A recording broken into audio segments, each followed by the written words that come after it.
নাই ভাই আপনি আপনার মতো বলেন, হ্যাঁ। আমাদের প্রশ্ন করার সময় তাই এই জন্য বললাম যে আমরা যে এই যে ফ্যামিলি কার্ডের ব্যাপারে অনেকে অনেক কথা বলছে, তো এই জন্য দেখলাম যে মানুষের অনেক হাসি খুশি। তাহলে এটা রাষ্ট্রের টাকা ছাড়া তো তার কোনো দেওয়ার ক্ষমতা নাই।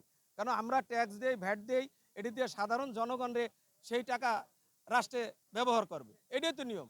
আজকে বাড়ি করব, দেখা যায় রাস্তাঘাট করব, খাল করব, ব্রিজ করব, এটা তো রাষ্ট্রের টাকা।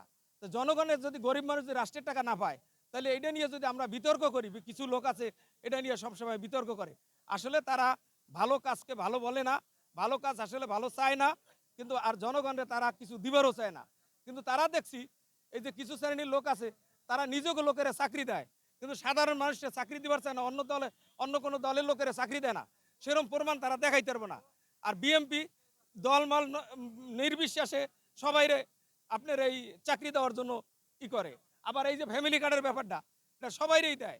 এ জায়গা কারো ওই আপনার এ জায়গা বিএমপি কোনো পরিবারে দেয় নাই, যে যারে দিতে পারছে সাধারণ মানুষ তারাই দিয়েছে।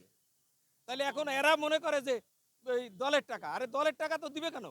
এ জায়গায় সে দুর্নীতি করছে, দলের টাকা দিব, রাষ্ট্রের টাকা দিব, রাষ্ট্রের টাকা দিয়ে রাষ্ট্রের কাজ করব, এটাই আমরা চাই। তারেক রহমান এই দেশের প্রধানমন্ত্রী, এবং তার বাপ ছিল প্রধানমন্ত্রী, তার মা ছিল প্রধানমন্ত্রী, সেও প্রথমবারে প্রধানমন্ত্রী, বিশ্বের রেকর্ড করে সে এই দেশে প্রধানমন্ত্রী হয়েছে। সে ভালো কাজ করবে, সে ভালো কাজ সে বিশ্বে দেখাবে, এটাই আমরা কামনা করি।